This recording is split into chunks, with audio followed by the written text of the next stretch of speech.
Welcome to my story voice, जहाँ मैं कहानियाँ सुनाती हूँ। दोस्तों, आज की कहानी है काया एक राज।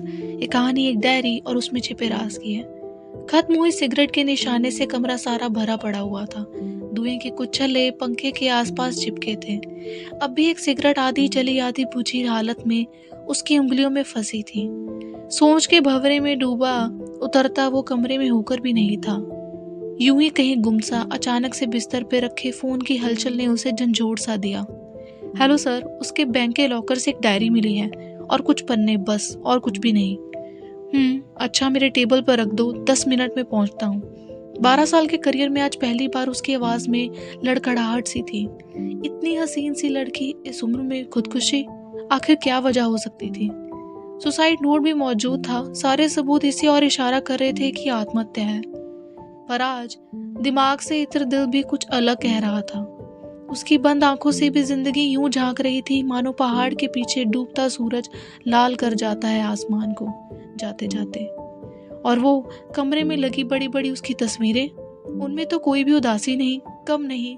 फिर क्यों यूं उधेड़बुन में डूबा वो पुलिस स्टेशन पहुंचा? सर, बहुत ही अजीब बात है। लोग अपने बैंक लॉकर में पैसे, गहने, प्रॉपर्टी के पेपर रखते हैं, पर यहाँ तो डायरी और ये पन्ने, कुछ समझ नहीं आ रहा। दिखाओ मुझे। उसने डायरी खोली, पहला पन्ना पलटा। गोल घुमावदार अक्षरों में यूं के जैसे किसी की अदाएं हों लिखा था काया। दुबे, उस लड़की का नाम तो साधना था ना, पर इस पे तो काया लिखा है। मालूम नहीं सर, बैंक लॉकर तो साधना के नाम से ही था। पहले से ही मुंह तक आ चुकी सिगरेट तो अब उसने सुलगा लिया था। आरामदेह कुर्सी पर वो धंसता गया। सिगरेट सुलगती रही और पलटते रहे उस डायरी के पन्ने जिसमें लिखा था, मैंने इस एक जिंदगी में 2 जन्म लिए हैं। एक जो मेरे माता पिता ने दिया है और उन्होंने मेरा नाम दिया है मुझे साधना। लेकिन फिर से हुआ जन्म मेरा, और इस बार मुझे जन्म देने वाली थी कविता, और कविता से जन्मी काया। हाँ, ये नाम मुझे मेरे अल्फाजों ने दिया। आखिर इनका भी तो हक है मुझ पर। जैसे चाहे इनको जोड़ तोड़ देती हूँ, बेचारे कोई शिकायत भी नहीं करते। अब जब इतने प्यार से मुझे नाम दिया है तो मैं एतराज कैसे कर सकती हूँ? हाँ, आज से मैं काया हूँ, अपने लिए, अपने हरफों के लिए। और मम्मी बुला रही है। सुनो, जाना मत कहीं, आती हूँ, फिर आगे बताती हूँ। कमाल था। उसकी लेखन ने सब कुछ जैसे इंस्पेक्टर के सामने ला के रख दिया, और वो सब देख पा रहा था। वो तो उसकी माँ की पुकार भी साफ सुन पा रहा था। साधना, किधर है बेटा? आई मम्मी। वो साफ देख पा रहा था साधना की नाजुक उंगलियों में फंसी कलम को एक झटके में मोड़ डायरी के बीच रख दिया होगा। उठी, तेजी में दरवाजे तक पहुंची और अरे सुनो, कलम बंद करना भूल गई। ढक्कन तो अब भी तुम्हारे कानों में लगा है। शायद खुद हंसी होगी अपनी बेवकूफ़ी पर। धीरे से हाथ मार सर पे खुद को समझाया होगा। वापस धीरे से खोल डायरी को, कलम बंद की होगी। साधना, मम्मी ने फिर से आवाज दी होगी। ओह, यह लड़की भी ना इस बार डायरी बंद करना भूल गई। पंखे की हवा एक एक कर पन्ने पलटती रही। इस डायरी में कहीं भी साल नहीं लिखा था, ना ही तारीख है। जहाँ लिखी भी थी उसको मैंने काट दिया है, पता नहीं क्यों, लेकिन यूं वक्त की जंजीरों में आजाद होने का भ्रम होता है। हाँ, भ्रम ही तो है। क्या हुआ? अच्छा है, सुकून देता है। और वैसे भी ये पूरी दुनिया एक भ्रम ही तो है। एक दिन सब खत्म हो जाना है, ये रिश्ते नाते सब तो भ्रम ही है। हाँ, वो एक चीज जो हमें सबसे ज्यादा प्रभावित करती है, इश्क। हाँ, भ्रम ही तो है। एक ऐसा भ्रम जो एक अनदेखी दुनिया को पैदा करता है और हम कहीं गुम हो जाते हैं उसमें, और फिर यूं ही किसी रोज अनायास ही टूट जाता है वो भ्रम और बिखर जाते हैं हम सपाट। कुछ यूं ही तो था उसका मिलना, और फिर खैर छोड़ो। आज मालूम है क्या हुआ? आज ना अमरूद के पेड़ से गिर पड़ी मैं। अरे ना, मेरी कोई गलती नहीं। सुनो, बताती हूँ क्या हुआ। ये जो मेरी खिड़की के सामने पेड़ है ना, हाँ यही तो, बरसात का मौसम है, ढेर से अमरूद फले हैं इसमें। शिखा आई थी आज घर पे, उसने ही जिद किया तो बस मैं चढ़ गई। हाँ, तो मुझे चढ़ना आता है ना, बड़े अच्छे से। अरे जब उससे मिलना होता था शाम में, तब बालकनी से होकर इसी पेड़ से उतर कर तो जाती थी मैं। और खैर उसको छोड़ो, तो फिर मैं तोड़ रही थी और वो शिखा है ना, एकदम पगलैट है, बिल्कुल किनारे वाली अमरूद दिखा रही थी नीचे से। मैं आगे गई, डाली कमजोर थी और बस टूट गई। ओह माई, बड़ी जोर की हंसी आ रही है ना तुम्हें? मेरी पाँव में इतनी चोट लगी है और तुम हंस लो। हंस लो बस। हाँ हाँ, सचमुच डायरी बंद कर हंसने लगा था वो। क्या हुआ सर, इतने जोर जोर से हंस रहे हैं? क्या लिखा है ऐसा? अरे नहीं, कुछ भी नहीं। इतना सीरियस रहने वाला इंस्पेक्टर आज पहली बार अपने ही स्टेशन में यूं खुल के, और इसकी वजह वापस डायरी खोली। मैं ना मोटी वोटी नहीं हूँ, बिल्कुल भी नहीं। मुझे ना मोटी मत समझना। इतनी मेहनत से तो फिगर मेंटेन किया है। पहले ईश्वर ने यह सांवला रंग दिया है। कितनी ही तो कोशिश करती हूँ गोरी होने की, पर सभी बेकार। मालूम है, दूध मुझे बिल्कुल भी पसंद नहीं है, पर मम्मी कहती है इसको पीने से गोरी हो जाओगी, तो बस इसीलिए ही नीम के कड़वे पत्ते चबाए हैं, वो मुल्तानी मिट्टी और जाने क्या क्या। पर ये सांवला रंग, इसलिए कम से कम फिगर ही सही रख लूं। 24 से ज्यादा तो कमर होनी नहीं चाहिए। जब वो जीन्स और शर्ट पहनती हूँ और बालों को बांध लेती हूँ रबर बैंड से, तो देखो अच्छी तो लगती हूँ। उबासियां आ रही हैं, बाकी बाद में। एक बार फिर वो उसके कमरे में दाखिल हो गया था। नीले रंग का वो लिबास, गले की गहराई से झांकते वो उसके बदन के कटाव। हाँ बिल्कुल सही तो बयां किया था उसने। और यह सांवला रंग, खामखा ये परेशान होती है। यह रंग तो कितना जचता है उसे, यूं कि जैसे कोई धूमिल सी शाम हो। नदी किनारे की यह रुखसारों पे बिखरे जुल्फें हाथों से हटा दूं क्या? सर सर, हाँ सर, रात के 2 बज रहे हैं, आप घर नहीं जाएंगे? हाँ बस निकल रहा हूँ। बस इतना करीब था उसको छूने के कि और इस आवाज ने उसे वापस ला दिया। कितना अजीब था, जो है ही नहीं उसे महसूस कर रहा था वो। खुद ही तो देखा था उसकी लाश को, तफ्तीश भी की थी। अब यूं उसका जिंदा लगना, या उसके शब्दों का जादू था, या फिर कुछ और। ऐसी जादूगर, इतनी जबरदस्त लेखिका को आत्महत्या की जरूरत? डायरी सीने पे रख यूं ही इस सोच में भंवरों में डूबे उभरते उस कब नींद आ गई पता ही ना चला। एक छोटा सा पन्ना इसी बीच कमरे के उस इकलौते बल्ब से नजरें चुरा हवा की सांठ गांठ से धीरे से पलंग के नीचे सरक गया और पसरा जो आराम को। तो फिर वही घुमावदार अदाओं से शब्द उभर आए, मैं एक अफसाना हूँ, मेरी कोई उम्र नहीं, जो गुजर भी गई तो बीतूंगी नहीं कभी। अगली सुबह रोज की तरह ऑफिस पहुंचा। कमिश्नर का फोन, राठौड़ सुनो, एक बैंक डकैती हुई है, तुम जल्दी पहुंचो और छानबीन करो, देखो क्या मामला है। आज पहली दफा किसी केस की तफ्तीश में उसका जी नहीं लग रहा था। अब भी काया गूंज रही थी। यूं लग रहा था उसे मानो गुजर रही हो आसपास से उसको छूते हुए, कभी अपने नीले दुपट्टे से, कभी रेशमी जुल्फों से। स्टेशन को लौटती उसकी जीप अचानक ही ठिठक गई काया के फ्लैट के सामने। कदम खुद ब खुद खींचते चले गए। दीवारों से ताकती उसकी वो हल्की भूरी आंखें, सफेद रंग का वो दुपट्टा, काले जुल्फों की कुछ लड़ियां गर्दन पे और एक छोटी टेढ़ी सी बिंदी। सच कितनी कशिश थी उसमें। हाथ बढ़ चले थे। यूं उसका स्पर्श महज एक तस्वीर नहीं हो सकती है। सांवला जादू तो नहीं जानती थी। हाँ सांवला जादू, उसका जादू सांवला ही हो सकता था, काला नहीं। यूं उसका होना ना होकर भी सिगरेट अब तक सुलग चुकी थी। मुंह से बाहर आते धुएं के छल्ले गोल गोल हो घूम जा रहे थे। आज वो छल्ले भी उसे कभी तो उसके कानों की बड़ी बड़ी बालियां लग रही थी, और कभी तो वो नाजुक किसी कलाई, हाँ जहाँ अटकती थी अक्सर हरी चूड़ियां। काया, हाँ वो अब भी डायरी में छिपी बैठी तो है। घर पहुंचा। मेज पे पड़ी डायरी खिलखिलाकर बुला रही हूँ मानो। उसने लाइट्स ऑन की, पंखा चलाया और अभी बढ़ा ही था डायरी की ओर कि हवा पे झूलते हुए एक पन्ने ने उसकी बाहें थाम ली। वही अदाओं से इठलाते हर्फ, दरिया, सागर, साहिल या फिर कोई मझधार, कौन हूं मैं? रोशनी, अंधेरा, जगमगाहट या फिर कोई जलती बुझती टिमटिमाहट, कौन हूं मैं? कितना अजीब है यूं खुद से होना अनजान। जानती हूँ सबको ही, फिर कौन करेगा मुझसे पहचान? सुनो, जो तुम जान सको तो करना मुझे भी इत्तला कि कौन हूं मैं। सच कौन है ये? हाँ ये वो थी नहीं हो सकती। सच वो तो है अब भी, पर खुद से भी अनजान, अपना रहस्य उसे भी मालूम ना हो सका, तो फिर मैं कैसे, क्यों यूं ही बस एक पहेली सी रह जाएगी। विस्की अब सोडे के साथ मिल चुकी थी। हाथ ग्लास पे कस चुके थे, कुछ बूंदें गले से उतर गईं। मेज पर ग्लास रख उसने डायरी उठाई और पन्ने पलटता गया। जब भी इस अनंत आसमान को देखती हूँ, अनायास ही इसमें कहीं गुम हो जाने को जी करता है। काश मेरे पंख होते, उड़ जाती फिर मैं, उड़ती रहती, और जो थक जाती तो फिर अपना चाँद है ना, बस वही रुख थोड़ा सुस्ता लेती। हाँ, ये चाँद मेरा अपना ही तो है। कई दफ़ा दौड़ लगाती है इसके साथ।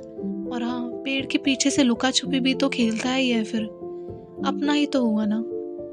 पर चाँद पे पानी नहीं, जो प्यास लगी तो फिर ये बादल है ना, इनके टैंक तो हमेशा ही फुल रहते हैं। और क्या, इतनी बार तो मुझे भिगोया है अपनी मर्ज़ी से, फिर क्या एक बार मेरी प्यास को कुछ बूँदें ना देगा? पहाड़ों पे चलना कितना अच्छा लगता है ना। हाँ, एक बार गई थी कॉलेज ट्रिप पे।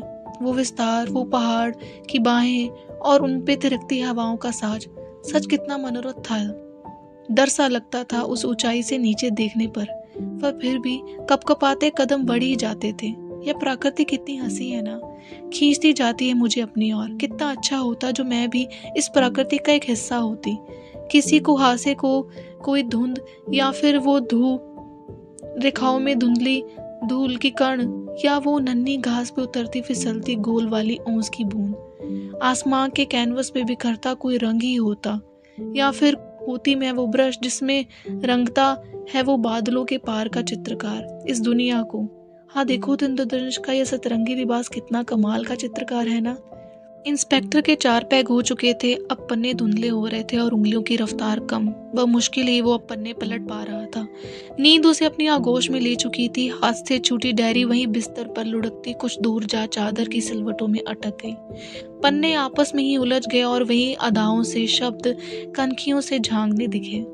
होना चाहती हूँ कोई ओस की बूंद, या कोई नन्ही सी बुलबुली पानी की, कि उम्र छोटी सी तो होगी पर तब ताउम्र रहूंगी खूबसूरत मासूम सी। यार दुबे, क्या लगता है इस केस में कोई एंगल हो सकता है क्या? कौन सा केस सर? यार यही काया वाला। काया? कौन काया? अरे वो साधना यार, साधना शर्मा। कुछ कह नहीं सकते सर, सारे सबूत तो आत्महत्या ही बताते हैं। किसी की उंगलियों के कोई निशान या कुछ भी तो और मिला नहीं। पर ऐसी लड़की आखिर आत्महत्या क्यों? ऐसी लड़की मतलब कैसी लड़की सर? कुछ नहीं। एक काम करो, पता करो वो दिल्ली में कब से थी, इससे पहले कहाँ रहती थी, इसका परिवार, दोस्त, सारे डिटेल्स चाहिए मुझे। Okay sir, okay. जिस घर का वो जिक्र करती है अपनी डायरी में, वो ये दिल्ली वाला फ्लैट तो नहीं है? मतलब वो यहाँ कहीं और से आई है। उसका परिवार, हाँ मम्मी का जिक्र किया था डायरी में, पर यहाँ तो कोई नहीं। फिर आखिर आत्महत्या क्यों करेगी वो? सोच की आंधी चलती रही, सिगरेट फूंकने की रफ्तार भी बढ़ती रही। आज वो डायरी ऑफिस में ले आया था। अब काया से दूरी बर्दाश्त नहीं हो रही थी इंस्पेक्टर से। हाँ, उसे जानने की तलब बढ़ती जा रही थी। आखिर आगे क्या? उसका सांवला जादू सर चढ़ के बोल रहा था। अल्फाजों की छड़ी जो घुमाई थी उसने, उंगलियां फिर पन्नों में फंस गई थी और जिंदा हो उठी थी काया फिर से। उसमें लिखा था, आज मैंने शराब पी है। हाँ शराब, बेकार ही बदनाम करते हैं लोग इसे, कितनी अच्छी सी तो है, सब भूल जाती हूँ इसको पी के। उसे भी, उसका यूं मेरी जिंदगी में आना और फिर यूं चले जाना, पूरा का पूरा भूल जाती हूँ। वो जब पहली बार उसे अपने कॉलेज के बाहर देखा था बाइक पे, फिर उसका यूं मेरे पीछे पीछे घूमना, कैसे मैंने अपने दोस्तों में धौंस जमाने के लिए कह दिया था कि वो मेरा बॉयफ्रेंड है। तब तो उसको जानती भी नहीं थी। फिर जब उसने मुझे प्रपोज किया तो मैं कितनी हैरान हुई थी। सच कर दी थी उसने मेरी झूठी कहानी, और फिर हर सच को झूठ साबित कर यूं ही चला गया। पर मैं क्यों करूं फिक्र उसकी? नहीं करती मैं फिक्र। हाँ, वफा करे या वो बेवफा, उसकी बात है। दीवानी हूं मैं, दीवाने की उसकी जात है। मेरा इश्क तेरे इश्क का मोहताज नहीं, इसकी खुद की अपनी एक बिसात है। क्यों आते हैं लोग हमारी जिंदगी में जब उन्हें चले जाना होता है, फिर उनका आज भी अपने चेहरे पर उसकी उंगलियां महसूस करती हूँ। यूं लगता है जैसे चूम रहा हो, पर अब भी उसके सांसों की आहट अपनी रूह पे महसूस करती हूँ। हाँ, अब सब घूम रहा है, आंखें बंद हो रही हैं। बाकी कल देखूं तो कुछ भी ठीक से लिख नहीं पा रही। नाइट बल्ब की धीमी रोशनी से नहाया वो कमरा, 3 पे चल रहा पंखा, ना ज्यादा तेज ना बिल्कुल ही धीमा, बस इतना भर कि उसकी जुल्फें हिल रही थी। बिस्तर पे बिखरी थी वो, हाथ पैर छितरे थे और बगल की टेबल पे वो आधा पैग। समझ नहीं आ रहा था वो आधा भरा था या आधा खाली। उसने गिलास उठाई और उस आधे पैग में पूरी बोतल का नशा था। सांवले जादू ने फिर उसे काया के सामने लाकर खड़ा कर दिया था। इसे देखो जरा, ये डायरी यूं सीने से पे रखी है।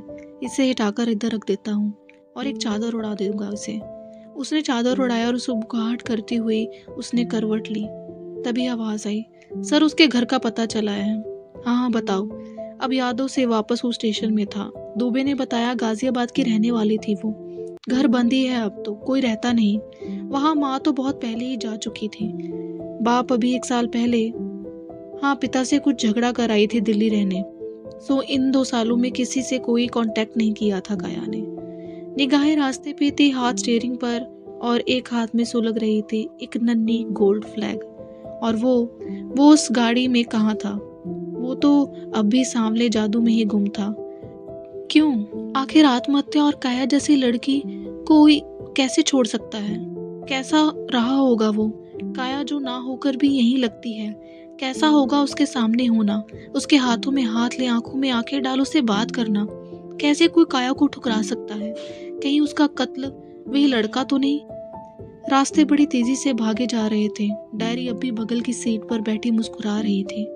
सवालों का एक जत्था लिए वो बढ़ता जा रहा था गाजियाबाद की ओर। अब जवाब मिलेंगे या जुड़ेंगे कुछ और सवाल। घर का दरवाजा खोला, लकड़ी की पुरानी सीढ़ियां ऊपर को जाती हुई अचानक से सारी धूल, सारे जाले हवा हो गए। देखा उसने काया को उछलते हुए सीढ़ियों पे कदम बढ़ाते। एक हाथ से बाहें थाम रखी थी उसने सीढ़ी की और गुनगुनाते हुए वो गीत, तेरे बिना जिंदगी से शिकवा, शिकवा तो नहीं, शिकवा नहीं। वो गुलाबी दुपट्टा गिरता संभालता, अरे अरे रुको, संभालो खुद को काया। बिल्कुल कुर्सी के पास जाकर ही रुकी, अभी बची बिल्कुल गिरते गिरते। तुम भी ना काया। तभी आवाज आई, सर सर ऊपर वाला कमरा है साधना का। हाँ हाँ चलो चलते हैं। कमरे पे पहुंचा, दाएं हाथ को दरवाजा और बाएं हाथ पे वो खिड़की। खिड़की के ठीक सामने वो पेड़, खिड़की से लगी पलंग। हाँ यहाँ तो आ चुका है वो पहले, उस दिन तो जब माँ बुला रही थी तब इसी कमरे में बैठ के तो लिख रही थी। और फिर उस रोज जब उसको छूने को आगे बढ़ा था, यही तो लेटी थी वो, खिड़की पे रखा वो छोटा आईना। हाँ इसी में तो देखती होगी खुद को। दुबे तुम जाओ, आसपास जाकर तफ्तीश करो, रिश्तेदारों से पूछो, मैं कुछ देर यहीं छानबीन करूंगा। Okay sir. बड़ी देर से उसके हाथों में फंसी काया की डायरी कसमसा रही थी। बिन दूर झाड़े ही रॉकिंग चेयर पे झूलने लगा वो। कुछ मकड़े सिगरेट के धुएं से अकबके लगे थे और उंगलियां घुमाने लगी थी वक्त को पीछे। पन्ने फिर पलटने लगे थे जिसमें लिखा था, अब बस बहुत हो गया, मैं जा रही हूँ, कल ही दिल्ली चली जाऊंगी और पापा को तो बताऊंगी भी नहीं। हाँ अमर उजाला में जॉब तो मेरी पक्की हो चुकी है, बस और करूं भी तो क्या। दम घुटने लगा है अब यहाँ। कितना पसंद था ये शहर मुझे, अब तो जैसे कुछ बाकी नहीं रहा, कुछ भी नहीं। उसकी बेरुखी भी अब बर्दाश्त नहीं होती। और पापा का रोज यूं पीकर हल्ला करना, माँ की मौत के जिम्मेदार भी तो वही हैं। हाँ जानती हूँ मैं, कैसे माफ कर सकती हूँ उनको। उस दिन जब माँ ने हमेशा की तरह धमकी दी थी, उन्होंने सुना भी नहीं, फिर सचमुच ही आग लगा। पन्ने पे कुछ सूख चुके आंसू अब भी जब्त थे। वो समझ सकता था कैसे फिसले होंगे चंद आंसू और भिगो दिए होंगे वो लफ्ज। और वैसे भी अब है ही कौन मेरा। हाँ राजीव को थोड़ी परेशानी होगी, मेरे बचपन का दोस्त, उसके साथ वक्त कैसे कट जाता है पता ही नहीं चलता। आज ही शाम को आया था, उसकी आंखों पे चश्मा भी कितना रचता है। कई बार मैंने खुद पे लगाकर देखा है चश्मा, मुझ पर अच्छा नहीं लगता जितना उस पे। उसके कंधे पर सर रख कितने ही घंटों तो मैं, वो शायद मिस करेगा मुझे, पर उसे भी कुछ ना बताऊंगी। हाँ मैं चली जाऊंगी शहर से दूर, आखिर मैं नहीं चाहती कि साहिल को कुछ भी पता चले, बस चली जाऊंगी। डायरी बंद की। इस बार उसे कहीं जाने की जरूरत ही नहीं थी, वो तो पहले ही वहीं था, काया के कमरे में। बिस्तर पे औंधे पड़ी वो, तकिए गीले थे, आंखें बरस रही थी। यह देख इंस्पेक्टर मन में बोला, मैं छोड़ूंगा नहीं साहिल के बच्चे को, उसने मेरी काया को रुलाया, उसी की वजह से शहर को छोड़कर जा रही है वो, ये शहर जो उसको इतना पसंद है। इस साहिल को तो मैं, काया तुम रोते हुए बिल्कुल भी अच्छी नहीं लगती। तुम्हें अचानक फोन बज उठा। हाँ दुबे बोलो। अच्छा ठीक है मैं आता हूँ। अब काया उसे अपनी लगने लगी थी, मेरी काया। उसको रुलाने वाले पे उसे गुस्सा आने लगा था। क्या था ये, और यह कैसे आज से पहले तो कभी भी किसी लड़की के लिए यूं नहीं, फिर आज अचानक। कॉलेज के ज़माने में कितनी ही लड़कियां उसके पीछे, फिर भी कभी नहीं। उसके बाद ये पुलिस की नौकरी, और आज यूं काया अपने अल्फाजों से उसको बांध लेना। सांवला जादू अपने चरम पे था। सारे रिश्तेदारों से पूछताछ की, किसी को भी 2 साल से कोई खबर नहीं, कोई सुराग, कुछ भी नहीं। किसी दोस्त को भी कुछ पता नहीं। राजीव भी स्वीडन में सेटल हो चुका था 1.5 साल पहले ही, शायद उसके जाने के बाद ही। सर, अब बस एक ही बंदा रह गया है, उसका बॉयफ्रेंड। यहाँ से जाने के कुछ दिन पहले ही ब्रेकअप हुआ था। उससे शायद कोई सुराग मिल सके। चलो फिर साहिल के पास चलते हैं। साहिल? कौन साहिल सर? उसके बॉयफ्रेंड का नाम तो आकाश है। आकाश? पर उसने तो साहिल बताया था। उसने? उसने किसने सर? सर, सर क्या सोच रहे हैं? कुछ नहीं, चलो आकाश के पास चलते हैं। फिर से एक उधेड़ बुन के गुबार ने उसे घेर लिया था। आकाश, अगर यह है तो फिर साहिल कौन है, जिसको वो नहीं चाहती थी कि कुछ भी पता चले। सिगरेट फूंकने की रफ्तार बढ़ गई थी। आकाश से बात हुई, कुछ अलग ही चीजें बयां की उसने कहा वो बहुत अच्छी थी। सच आज भी सोचता हूँ शायद मेरी गलती थी उसे छोड़ देना, लेकिन उसके पागलपन को कोई झेलता भी तो कैसे। कभी भी कहीं भी चली जाती थी बिन बताए ही। और तो और उसे शादी करनी थी। उस वक्त मेरे पास कोई नौकरी नहीं थी। ऐसे में शादी, बस इतना ही कहा था, अभी नहीं कर सकता। बस उसे लगा मैं उसे धोखा दे रहा हूँ। इसी बात के लिए इतना बवाल। आप बताइए, बिना रोजी रोजगार भला कोई कैसे शादी कर सकता है? आपको साहिल के बारे में कुछ पता है? साहिल? नहीं तो कौन साहिल? साहिल अब भी एक रहस्य की तरह बरकरार था। गाजियाबाद की तफ्तीश लगभग पूरी हो चुकी थी। यहाँ भी कुछ हाथ न लगा था सिवाय उसकी खुशबू के। हाँ, यहाँ तो ऐसा लगता था मानो जैसे पतझड़ के पत्तों से पट जाती है राहें। कुछ ऐसे ही ये शहर काया की खुशबू से लिपा हुआ था। किसी हल्की माफिक एक सवाल अब भी उसके जहन में कुरे जा रहा था। आखिर क्यों यूं आत्महत्या की? और शायद वो जवाब जब तक कहीं उसकी डायरी में। हाया काया ही दे सकती थी इस बात का जवाब। रात के अंधेरे के बीच वो नन्हा स्टडी लैंप पूरी मजबूती के साथ खड़ा था, और रोशनी से नहाए हुई अदाओं से इठलाते हर्फ एक बार फिर चमक रहे थे, जिस पर काया ने लिखा था, आकाश, कल तो मुझे मेरे ख्वाबों का आसमान लग रहा था, और आज देखो कितना बदल गया है ना। यूं जैसे दिन ढलने के साथ आसमान का रंग बदल जाता है, रोशन जगमग नीले से सिहाए। कुछ ऐसे ही तो आकाश भी बदल गया था। जिसे कभी मेरी नादानियों, मेरे बच्चों से हरकतों से ही प्यार था, वो आज उससे भी परेशान हो गया था। अब तो बस मैं भी हार गई हूँ। उसका मन भर गया क्या मुझसे? आज कुछ 6 महीने बाद तो मैंने यूं कॉल किया था, पर वो तो अब भी चला गया है। वो जानती हूँ, मानती क्यों नहीं। इतना आसान कैसे होता है इतना आसान किसी से प्यार करना और फिर यूं ही चले जाना, जैसे कुछ हो ही ना। ये बूंदे बारिश की अब जलाने लगी हैं। क्या वो आ नहीं सकता? या जो अंदर ही अंदर जल रही हूँ मैं, जो उसके सांसों की एक फूंक मिल जाए तो सब बुझ जाएगा। सारी तपिश, सारी जलन से निजात मिल जाएगी मुझे। पर वो नहीं आएगा। वो बुझाना पसंद ही कहाँ था उसे। वो तो सिगरेट सुलगाता था, बुझाती तो मैं। अब जो खुद जल रही हूँ तो खलीशे तपस से लगती ही हैं, खलाएं बड़ी खलती हैं। फूंक ही जा साबुत मुझे, बुझाने की आरजू नहीं तो कि ये घुट घुट कर जिंदगी ना जलती है ना चलती है। काया के दर्द ने इंस्पेक्टर को भी अपनी आगोश में ले लिया था। आंसू रुखसारों से उतर गरेबा के गुम हो रहे थे। इतना मजबूत इंस्पेक्टर आज उंगलियां रुकने का नाम ही नहीं ले रही थी। पूरा जी लेना चाहता था काया को। पन्ने पलटते रहे और लिखा था, प्यार क्या है ये भला। एक तरफ तो आकाश और दूसरी तरफ ये साहिल। बेकार ही इससे थोड़ी बात कर ली। ये तो बिल्कुल पागल ही हो गया है मेरे लिए। क्या इसको प्यार कहते हैं? यूं इसका धमकाना, नहीं शादी की तो जान दे दूंगा। मैं भी तो आकाश से इतना प्यार करती हूँ, पर मैंने तो ऐसा नहीं कहा कभी उसे। इसकी वजह से ही तो दिल्ली आई थी। यहाँ भी अब तो कुछ 1 साल हो गए हैं। उसे तो पता भी नहीं कि मैं यहाँ हूँ। अब यह अपना गाजियाबाद का नंबर भी बदल दूंगी, इस उम्मीद में रखा था कि शायद आकाश कभी, पर सब बेकार है। वो कभी नहीं। कितना अजीब है ना ये इश्क। जिसे मेरी परवाह नहीं, उसके लिए कितनी बेचैन हूँ, और जो मेरे लिए मरने के लिए तैयार है उसके लिए। तभी सुबह हो चुकी थी, अब स्टेशन जाना था। सर, एक अहम बात पता चली है। उस साधना शर्मा के केस में उसके आत्महत्या के ठीक 1 हफ्ते पहले किसी साहिल नाम के लड़के ने उसके ऑफिस में आकर बड़ा हंगामा किया था।